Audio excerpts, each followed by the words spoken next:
Welcome, everyone. We all made it here after 8 years delay.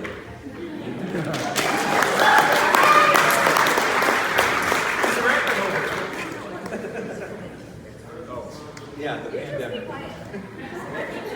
Okay, for those of you who haven't met me yet, I'm Ryan's and much wiser brother, Jason.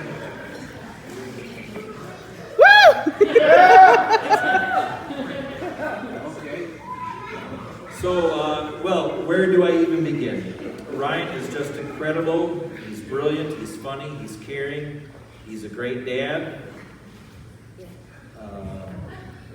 I can't read your handwriting here. What am I supposed to say? Oh, well played. Okay. Ryan, tonight is the big night, little brother. You just turned 38, and you're finally going to lose your virginity.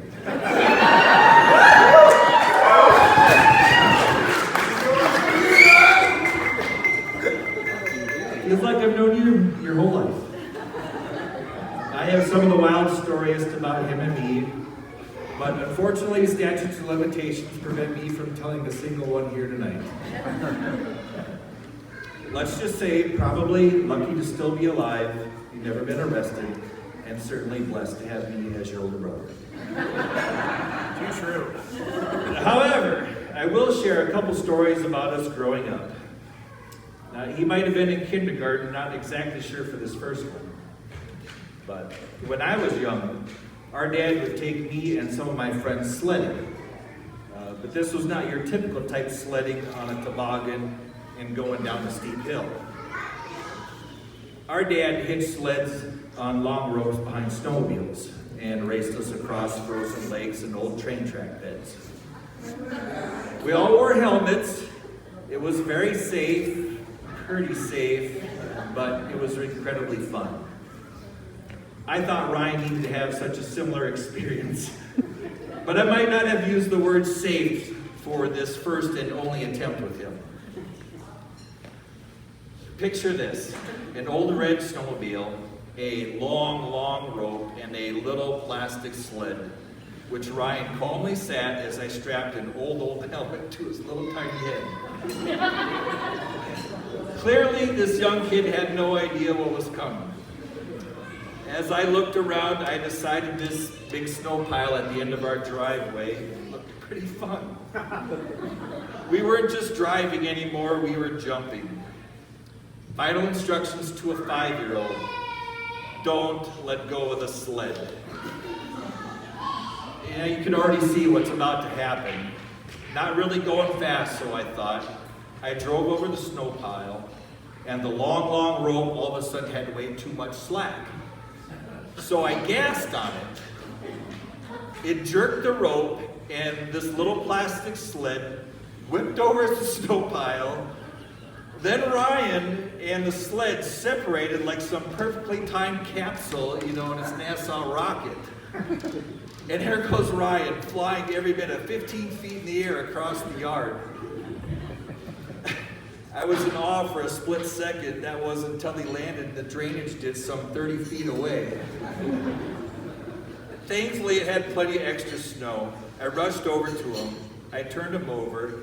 I wiped all the snow that's mashed in his face and helmet. And looking back up at me, I said, "Ryan, are you okay?" And looking back up at me, he replied, "Let's do that again."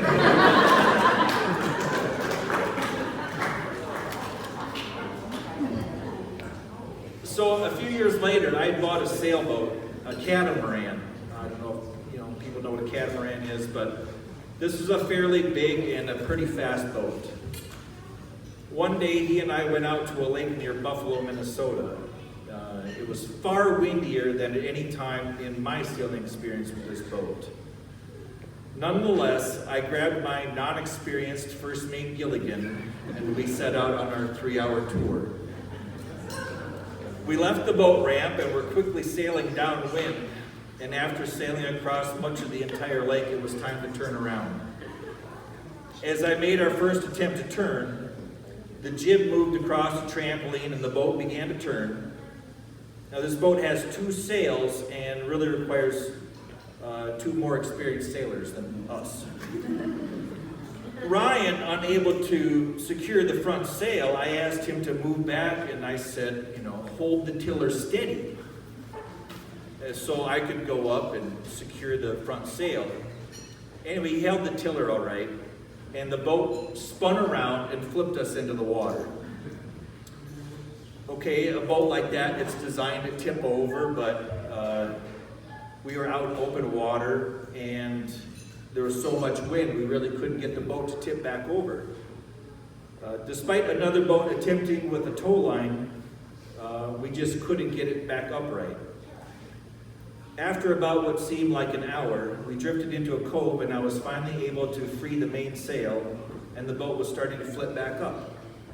I told Ryan, don't let go of the boat. The boat flips upright and starts taking off. I pulled myself up onto the boat, and you guessed it, Ryan is nowhere to be found.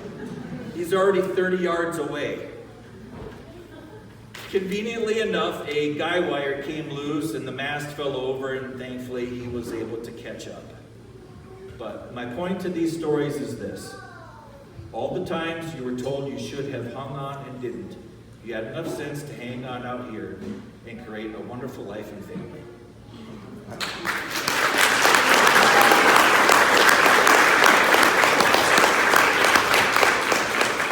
So, a quick story about Ryan and Brandy. When Ryan said he was bringing someone to meet the family, we are all curious and looking forward to meeting this person who got his attention.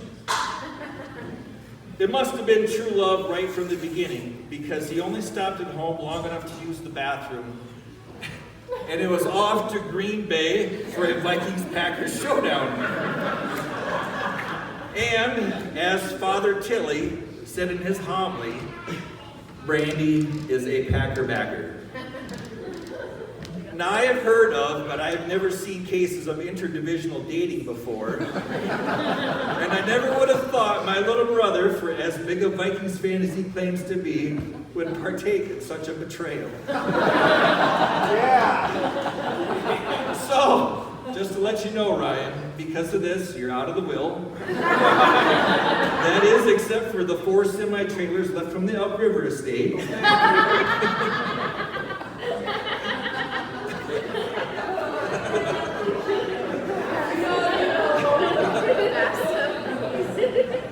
So, in closing, for those of you who know the bride, she's really a wonderful woman, and she deserves a wonderful man. So good job, Ryan, for marrying her before she could find one.